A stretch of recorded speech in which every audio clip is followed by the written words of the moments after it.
Hello everyone, welcome to another Open Cluster Management Community meeting. We got lots to cover today, so let's get started. Firstly, we have Min Kim and Q Zhang to talk about the onboarding process for API Server Proxy project. Then in the second half of the meeting, we're really excited to have Min Su from IBM to present and talk about the topic AI workloads at the edge. So without further delays, Min Kim and Q Zhang, please take it away.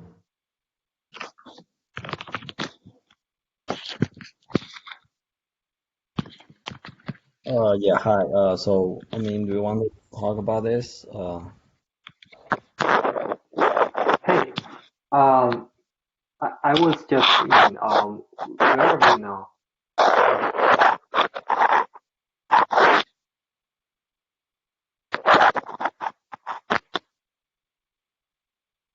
Hello?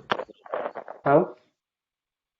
Yeah, so I think the thing that we want to discuss is about the first thing is about the proxy stuff that we want to put into the open class management community. So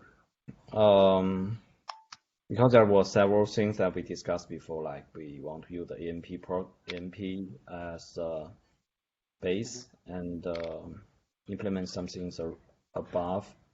Do you have any thinking about so what's kind of the component you think that could be common that we should put here? Yeah. So am I supposed to open a ticket in the project tracker? Last week we had the shares about the ClusterNet, which is very similar, which works very similar to APIserver network proxy. And so I think we can move a bit further forward by looking at the common parts of the ClusterNet and the APIserver network proxy. For example, the agent parts. So both the ClusterNet and the APIserver network proxy has a proxy agent, which is actually raising hands to the hub clusters and establishing a long connections, a tunnel. So I think we can start by automating the installation of the agents. For example, how the agent initialize a handshake against the proxy servers, some things like that. And if I think we can start by solving the problem. So the first one is the automation of certificate signing, because everything works between the server and the agents are working under the working over the mutual TLS connections. So there has to be certificates signed before everything's set up. I think there's sufficient support in the add-on framework for us to sign the certificates by CSR APIs automatically.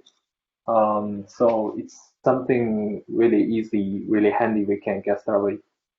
And that's the first thing, the certificate signing. And the second thing I can think of is the life cycle, the installation, the manifest installation of the agents.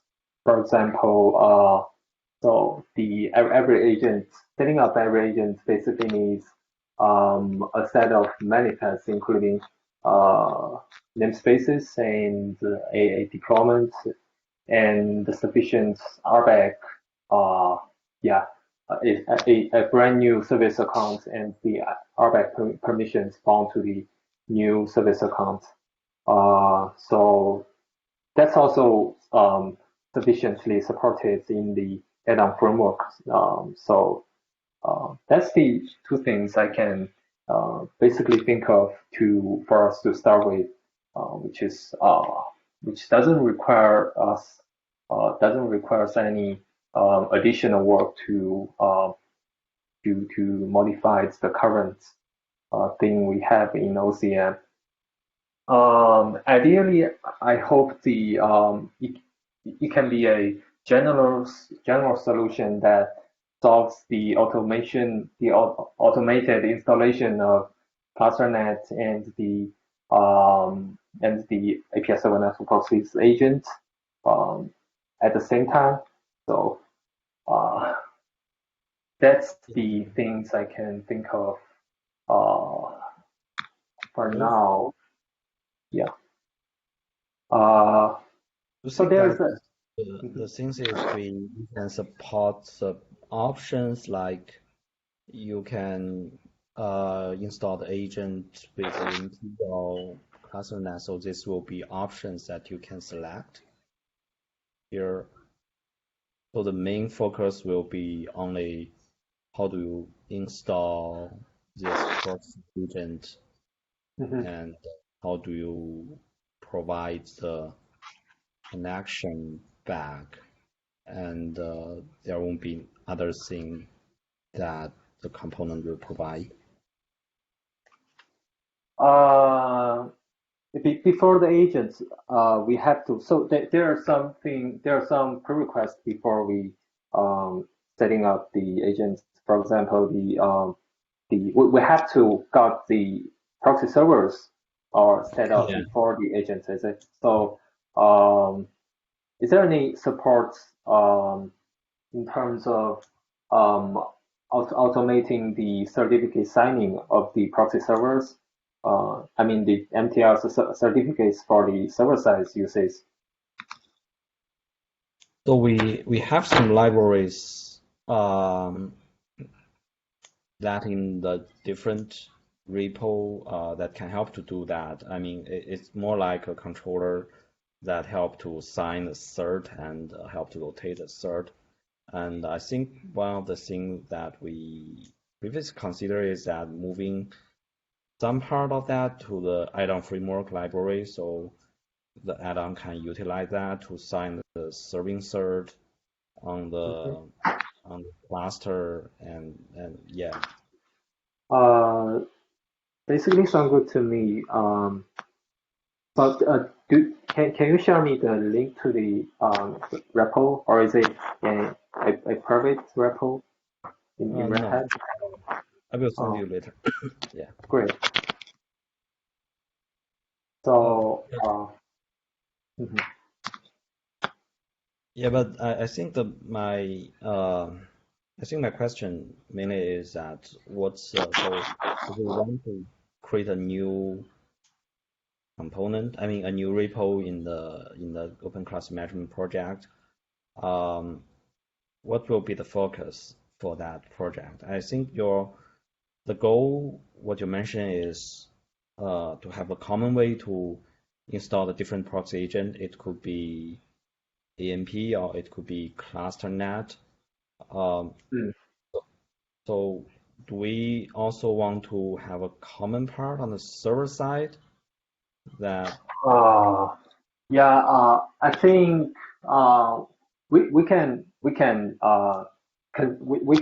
include that in the picture in the first phase because I think it's feasible to automate the installation of proxy servers, but so there are two kinds of servers in the proxy solutions we're talking about. The first one is the proxy server, which is a static server, a simple a naive web server that receives the tunnel handshakes from the agents. That's the first kind, and the other kind of the server is an aggregated API server, which provides some kinds of sub resources for users to access the different clusters using direct API request, HTTP request, prefixed with the cluster names, something like that. And I think it's feasible to automate the installation of first kind of servers, the proxy servers first. But as for the second part, the aggregated API server, I think it's managing the life cycle or automates the installation of aggregated API server is always a headache issue in Kubernetes world. So I think we can start by excluding that from the picture. So it's so I think it can be a new repo that which basically provides a new operator that automates the life cycle of the proxy servers and proxy agents, and that's all of it. Yeah, that sounds. So, yeah, I think that sounds good. The side topic is that we really currently in our here we don't have an onboarding process of a new project, and so do you know any? So are we going to create a process for that, or I think maybe currently the easiest thing is if you can create an issues on the community repo, and then we can get some vote there, and then we can create a new repo. I'm not sure the name of the repo. Do you have any idea? Yeah, I think we can work like that, but Yeah. I think we can follow the process of requesting a new project of Kubernetes 6, which is where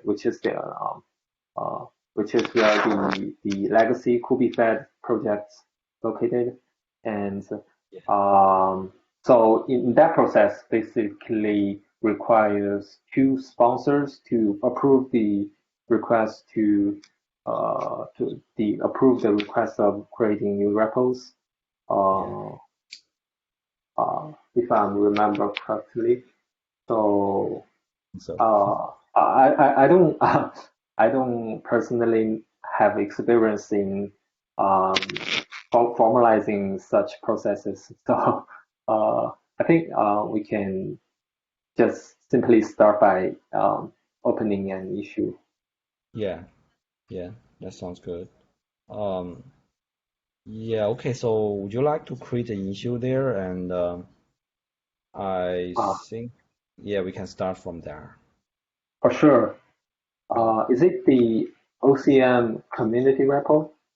Yeah. Okay. So that sounds good for you. Sure, sounds good to me. Or alternatively, I think we can start by I don't got the permission to manipulate the dashboard, the project dashboard, the Kanban. So yeah, we can do the issue. We can go the issue way. Yeah. Thank you, Min Kim and Yu Chang. Talk about the API server and the onboarding process. Are there any more topics or comments or questions regarding that aspect? If not, I'm going to hand it off to King Q from IBM. He's going to share with us the AI workloads at the edge. So Vince, if you're here, please share your screen and take it away. Thank you. Okay, thanks. Let me share my screen.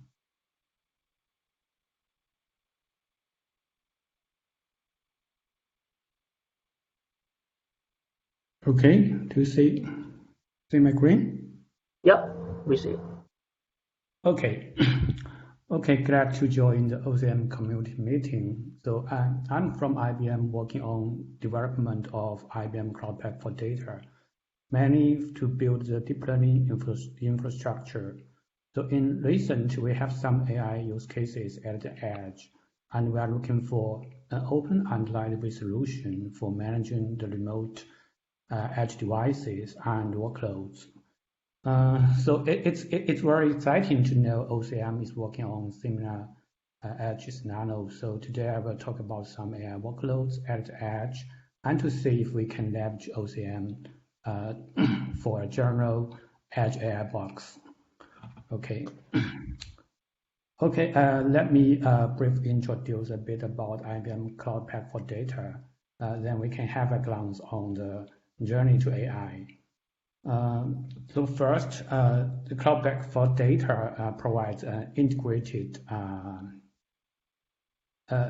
information architecture that catalogs and govern your data. So the platform collects data to make it simple and accessible, then organize data to build a trusted foundation. After the data is well prepared for AI, then data scientists could build and train the model on the data, and finally deploy and run the model in the enterprise business workflow. And after running, so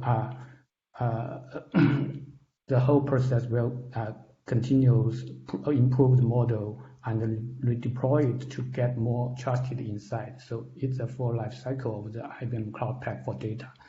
And now it can run on the public cloud and on-premise cloud. But it's you can see now it's a state-centric flow. So it's not related to the edge. Okay, so now we know that the three key tasks related to the artificial intelligence and machine learning. So it's the learn or the train, and the inference and the act. In the learn or train stage, is just I said in last slide. It's just to build a model. For deep learning, so it requires large amounts of data and lots of the computation. Most depends on GPU for acceleration. Of course, it will take a long time to finish. So normally from Kubernetes view, is normally the training workload is just like a batch job or a distributed parallel job. Difference with the training, so the inference is more simple. So the learning stage will generate the AI model just like creating a mathematical formula, and inference just deploy the model and use this formula to produce output for a new input. For example, we can classify a new image and get a cat result. In practical, to load a model is more heavy task than just do an inference. Normally an inference just milliseconds. So we often deploy the model as a long-running services and just provide the REST or gRPC interface to serve continuous inference request. So for inference, so most kinds of running mode is a long-running services. And in the act stage, so most of the time it just contains the enterprise business logic. So we just apply the AI result in the traditional business logic.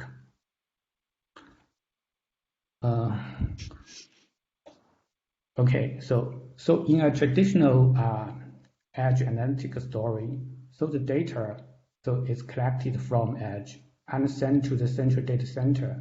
In there, the model is built and served. When acting, edge device could only send the new collected data via network and get the response back to make decision. So there's lots of challenging on the latency, bandwidth, and privacy. While with the emerging of the AI hardware for edge, artificial intelligence are now prime candidates for deployment at the edge. And now we also learn from the recent survey in the near future, tons of enterprise data will be generated and processed by AI at the edge. And the edge intelligence market might reach 17 billion by 2026. So it's a big market. So in the modern edge analytic architecture, more AI workloads are moved onto the edge side. And then it allows immediate reaction with optimized insights. So in a typical three-tier edge cloud, we can see, so cloud training is still will consume lots of computation resource, while we can move some part of the just like federated learning and edge inference move on to the edge server or on the edge device.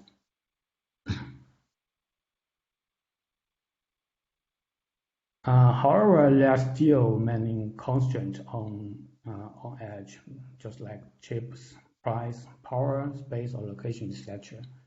So the computation resource is still limited for deep learning at the edge, especially for the low-cost edge boxes, so the end edge devices. So normally we will still put just the edge inference on the end edge devices. And we can do some federated learning on the more powerful edge servers. So in the edge inference, there's normally two running mode, just like we talked before. So one is the serving mode. So it just provide a RESTful or gRPC interface for the other client to consume. Another is streaming application. So it's an in-process pipeline. So if you want the extremely low latency, so you have to catch the image data, catch the stream data, and then pin the memory on the GPU or just like other accelerator. So then do the whole pipeline activities in the whole pipeline and then send the result. So this could be done in just like some critical latency sensitive devices. And for the federated learning, so it's normally taking place on some different parties, just like different branch or different bank or different technical park. They cannot share their sensitive data. So normally they have to build a unified model with the local training. So normally, we have a aggregation server in a hub class, and then dispatching an initial model to each party, and then each party will train the model, use its local data, and then send the updated model to the aggregation server, and then aggregation server update the whole model again, and then dispatching to each party. So this will iterate for several rounds. So this is different with the distributed deep learning on centric data centers. Here, the communication is a burden to the whole learning stage. So So the algorithm is different than a normal distributed training. So normally we will move those workloads onto the edge side. Actually, currently we have already built an edge intelligence stack on some open source and IBM own assets. So it's focusing on the optimized deep learning workload. It covers both the edge server and edge devices. There are already some use cases on top of it. I will not elaborate on details. And now we want to seek for some Kubernetes native and pure open source and scalable component to replace this part for the remote edge box management. As the edge box is very cost sensitive, so they use the commercial software is might be a big challenge on such case.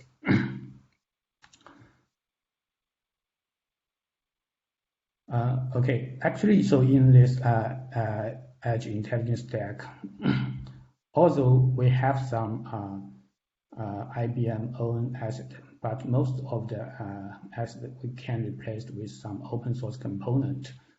We just use some add-on values. So we want to build this intelligence stack on the edge server and the edge devices. And for the edge devices, we want a pure open source stack.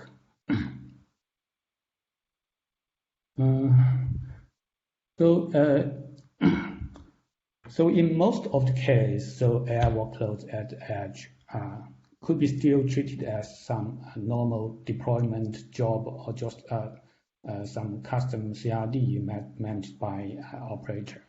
So this is just in, we can say it's just in separate cluster, maybe in the hub cluster or just some, or in the edge server cluster or in individual edge device cluster. But most of the workloads need GPU or other custom resource type. So normally it requires the acceleration. And for simple management, so we need a way to paste so just one inference workload to a bunch of edge box. So we need to dispatch one workload to a bunch of the clusters. So maybe just by label or just something. So just for simplified management.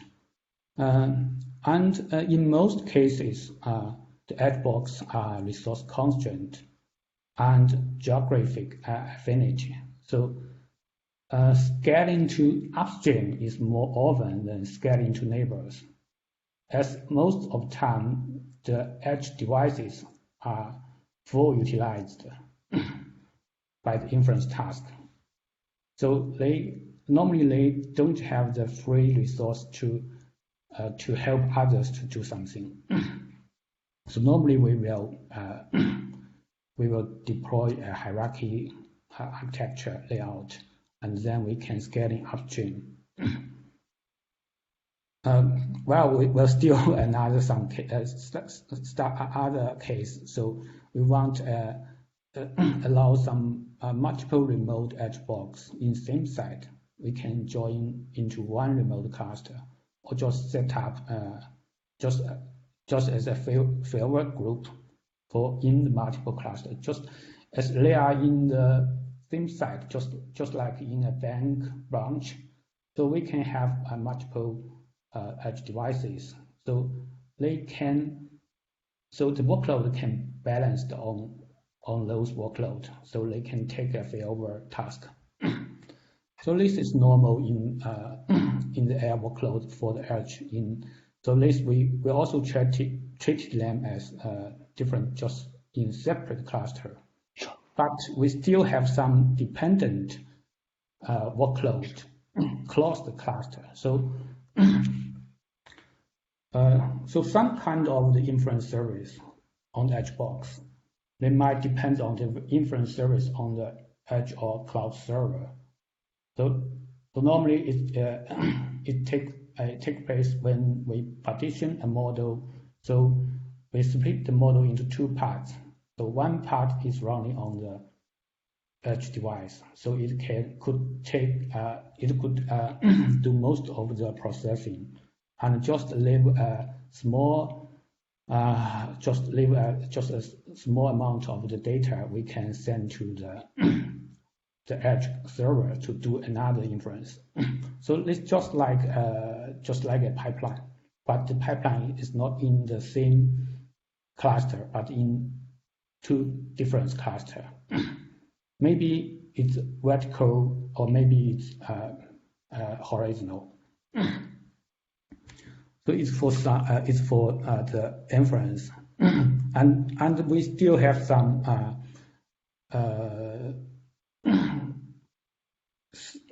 requirements for the factory learning, as some algorithm in factory learning needs worker site meet specific resource requirement first, and then they can start training.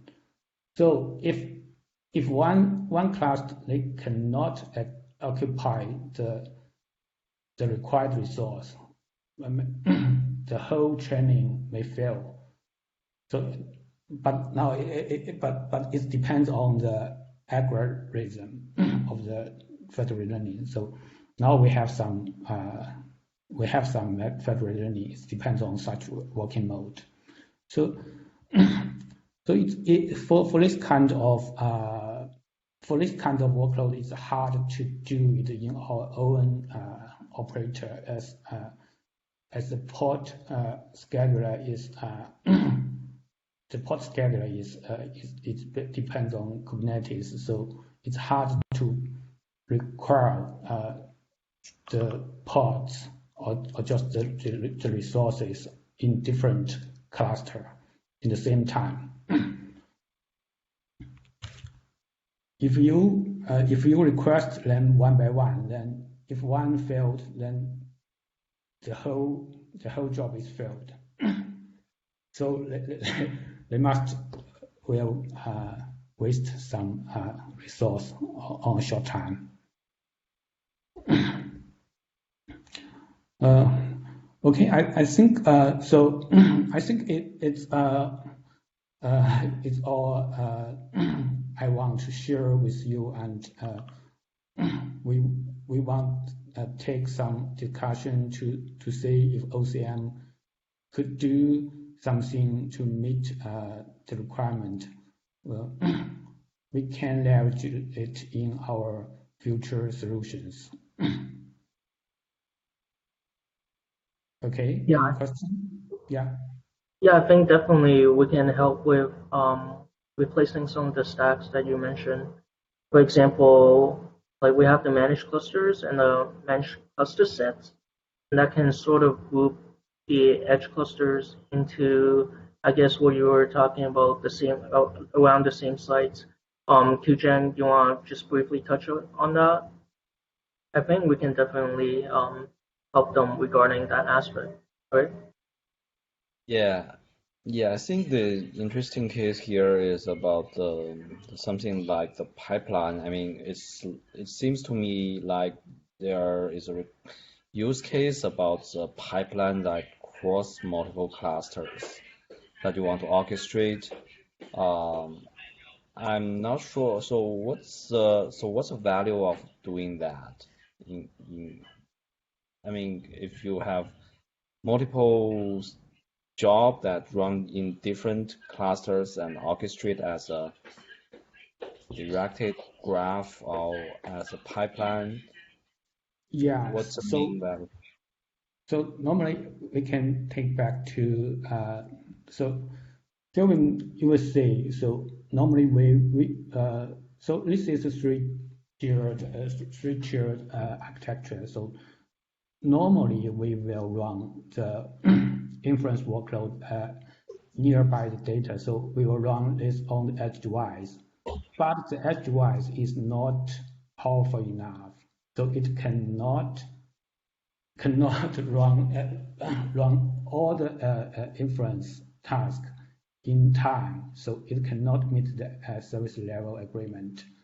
So in that case, we have to put some inference workload on its upstream. So maybe in the same side we have some so we just leave some powerful edge server. So it's in another cluster, and this edge server is shared by a bunch of the edge devices. So then the edge devices cannot do this task. It could burst into the edge server to do such things. So now we only do this to deploy two different workloads. So in that case, we still can meet such requirement, but this is just separate workload. It's hard to management as this is very related. I've been mentioning in the comments, I think this is a really interesting, highlighting a really interesting use case where you have heterogeneous compute and a need to have clusters that look significantly different or have actual physical hardware features, like GPU acceleration or maybe even a different architecture like power, to do some of these tasks like AI compute, and then have managed clusters that are going to take the output of that part of the application, and it's all one big application, CP for D, and everything the user creates with it. But you distinctly have edge devices that don't need to be nearly as powerful or have the specialized hardware in it that are going to serve the user and the customer valuable insights based off of what you compute in the other part of the application. I think this is an incredible use case. Yeah, I think so. I think so. Ming and I previously discussed a bit about having a messaging system around the multiple cluster that you can construct a directed acyclic graph that to build a pipeline that could be used for CI/CD or things like AI workload that cross a cluster. But yeah, it seems quite similar as the use case here. Yeah, I was looking for a messaging queue or a messaging system that help us to deliver messages across the clusters. But currently we haven't got any concrete solutions because I don't see any Kubernetes SIGs are working on such a project. Because I don't either see any SIGs named like SIG workflow or something like that. So it's gonna be really good if we can have such a message queuing systems that help us to deliver messages ideally in a DAG structures. That's going to be really helpful for us to orchestrate the behavior, the tasks between different applications across different clusters.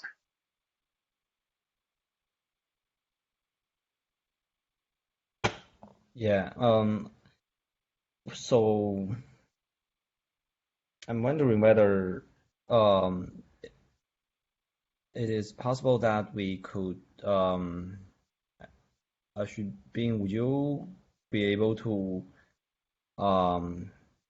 maybe if there in the future, if it is possible that you can help to provide some feedback of how do you think that how that pipeline will an example of the AI pipeline or workload will be look like in this case. I mean, currently this one seems good, but it's quite a bit high level, and maybe we might also want to see a more concrete example of how these applications will be orchestrated with the pipeline,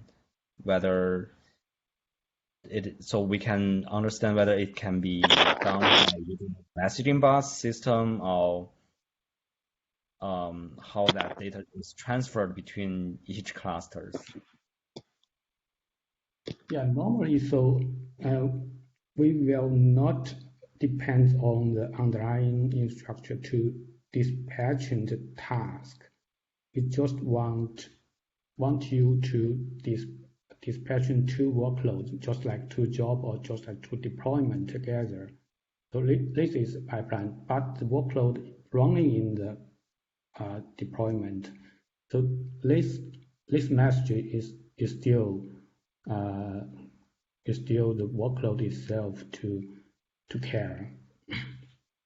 So we may rely on some messaging queue or just some other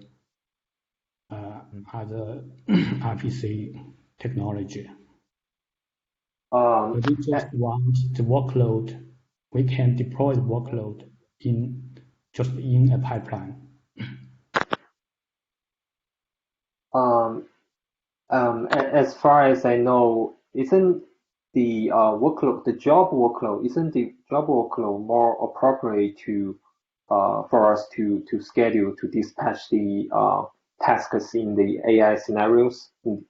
Because I see other projects, for example, like I remember there's a project named Volcano, which is actually focused at dispatching the tasks between the clusters. I don't remember if it's one cluster or multiple, but I think there are already some solutions, working project that schedules AI jobs into different clusters. But I don't know the detail, but I think that should be something that can be something we investigate into. Yeah, they have some similar project for the AI workload, but just in one cluster. So it's not for the multiple cluster. Got it. Actually, in our company, we got a minimal or very simple message queuing systems that delivers messages. But in the beginning, it's working inside single clusters, and in detail, every task are actually deserialized and serialized as the Kubernetes lease APIs. Because the spec of the lease, the coordination V1 lease is actually really similar to for us to describe a task. So and over that we also use the owner reference, which is something every Kubernetes API object has. So with that, we can we prescribe every task into as a list object, and to establish the connections between each list objects, we use the owner references. So that helps us to organize every task in a DAG structure. That's how our internal project works, basically. So I think how to extend that into multiple clusters cases, I think we can. My first thought is that we can still organize or store the tasks in these APIs in the hub clusters using this API, and there can be an additional field that describes the target clusters, or which cluster we want to dispatch the task. So and on the other hand, there will be for example, a task agent that actively pulls the belonging tasks from the hub clusters. And there'll be also some satellite executors that subscribes from the local task APIs. So that's basically, I think, how we can extend the task dispatching systems from one cluster to the multiple cluster. And I haven't I didn't got a concrete implementation yet, but I think it's as far as there are more asynchronous applications, communications practices deployed in the Kubernetes. I think that it's going to be a more and more popular use case. It's interesting. I think I may try to use OCM to get more familiar with it to see we can have more discussion on this. Okay, Sure. But according to our in our past experience, there will be some performance bottleneck if we are storing the tasks in Kubernetes APIs because I don't know, because maybe it's the cluster scalability issues, and I don't know if in AI cases there will be harder requirements for throughputs.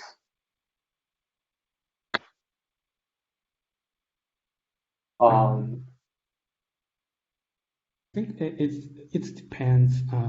Actually, so for on the edge side, on the edge, especially the edge device, so the task is normally a fixed number. So it's not very just like bursting or just like something like that. So normally it's long running. Okay. If I remember correctly, if we are storing the task in Kubernetes APIs, then the whole messaging system throughputs will be something like 100-ish messages per second. That's from our a MVP project that we practiced recently. But I think yeah. I think we can expand more details about in future discussions. Yeah. Yeah, I think we might need to collect. So based on, so I think this is something that we need to consider later.